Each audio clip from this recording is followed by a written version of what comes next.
Hoje eu quero contar a história da Maria Teresa, que nasceu com a mesma condição que eu, a acondroplasia, mas em uma época diferente, sem as mesmas opções de tratamento que a gente tem hoje. Como foi para você crescer nesse contexto, sem as mesmas oportunidades, sem a mesma perspectiva que a gente tem hoje? Nasci em uma época que não se existia tratamento para a condição, né, para a acondroplasia, nem para tipo nenhum de nanismo. O que era feito era melhora para algumas correções. Nasci em uma época que tinha muitas dores na coluna e não sabia do porquê. E alguns médicos, por baixo e pouco conhecimento da condição, diziam que era dor de coluna, dor na coluna, dor normal. Então, não agregava isso a nada. Mas uma época em que a gente se fechava muito, porque a gente tinha medo de uma resposta do público de fora, de aceitação nossa, né? Uma época que às vezes eu olhava e as pessoas me olhavam com um olhar diferente e eu não sabia do porquê. Porque eu não me olhava e não me reconhecia como uma pessoa com nanismo, apenas uma pessoa com baixa estatura. Então, na minha época, não tinha tratamento, não tinha uma fala que levantasse uma bandeira ou questionasse alguma coisa e favorecendo a nossa condição. Nós sabíamos muito pouco. Então, realmente, eu nasci numa época em que a acondroplasia foi muito criticada e prejudicada. E teve algum momento, assim, alguma história marcante na sua infância, ao longo dessa sua jornada? Lembro do episódio entre a minha adolescência e a minha juventude que eu tive o meu primeiro emprego. Eu comecei a fazer um curso, né, profissionalizante, e de lá fixei na própria empresa, né, de estagiário, depois fixei na própria empresa. Nessas conversas dos diretores, vendo a quantidade de funcionários, colaboradores que existiam na empresa, né, chegou em mim. E aí ele falou para a diretora da cidade de Catalão, onde eu moro, falou assim: nossa, mas até uma anãzinha você tem na sua empresa? Tipo assim, nossa, mas além de tantos funcionários que você tem, de tantos colaboradores que você ainda tem uma anãzinha, né? Então eles julgou muito a minha condição e deixou de lado a minha parte profissional, porque no período que eu trabalhava nessa empresa, quando a diretora não estava, eu que respondia. E não viu a responsabilidade que eu exercia dentro da empresa, mas levou mais por conta da minha condição de ter acondroplasia, de ter nanismo, do que a minha capacidade na própria empresa. Hoje eu tenho 3 filhos, né? Cada um com a sua história, cada um com o seu estilo, cada um com o seu jeito, né? Tenho a Ana Clara, que tem 17 anos e não tem a condição, né? Não tem nanismo. Tenho o Pietro, que tem 15 anos, quase chegando nos 16 e tem a acondroplasia. E tenho a Laura, né, que tem seus 8 anos. Ser mãe dos 3 me faz me sentir, além de ser uma super mãe, uma super mulher, uma pessoa abençoada por Deus, por ter me dado a capacidade de conseguir gerar 3 crianças, né?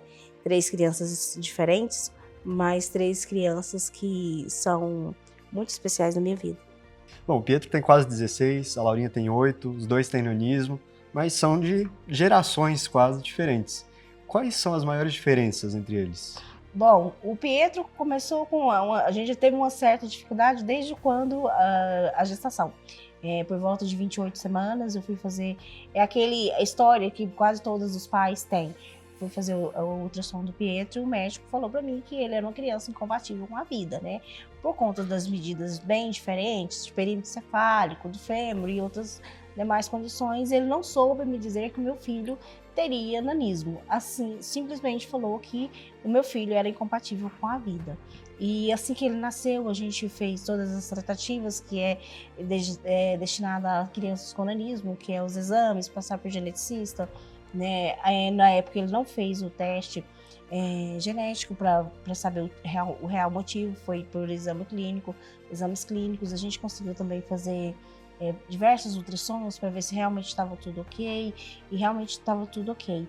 Então o Pietro ele não foi beneficiado do tratamento, mas ele é uma criança com acondroplasia melhorado. Ele não tem tanta comorbidades igual algumas crianças têm, né? As comorbidades dele são menos e menores. Hoje, inclusive, ele está com quase 1,45 m. Já a Laura já nasceu. A gente é ciente de como seria o diagnóstico através da ultrassom. O diagnóstico dela veio só depois de 32 semanas, que ela teria acondroplasia.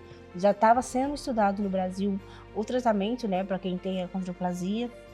Eu já tinha ciência de o que deveria ter feito, como deveria seguir com a Laura através dos exames de teste genético, raio-x, endocrinologista, geneticista. Então, existe uma diferença. O Pietro é de uma geração, assim como a sua, Biel, que não teve a oportunidade do tratamento através da medicação, mas ele, assim como você fez a questão do alongamento ósseo, ele também tem essa oportunidade, se ele ainda sem querer, né? E a Laura não, a Laura já chegou numa geração onde você tem um tratamento e ela faz o tratamento e tem bastante respostas, pontos positivos que tem agregado muito para a nossa condição.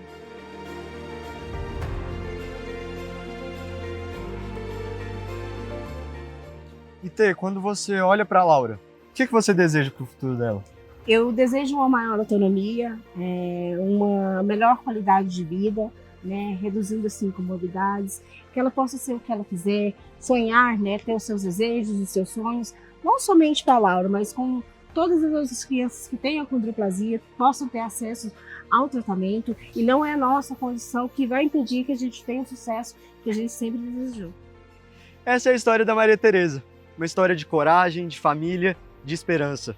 E é isso que a gente quer mostrar, que cada história tem o poder de inspirar a próxima.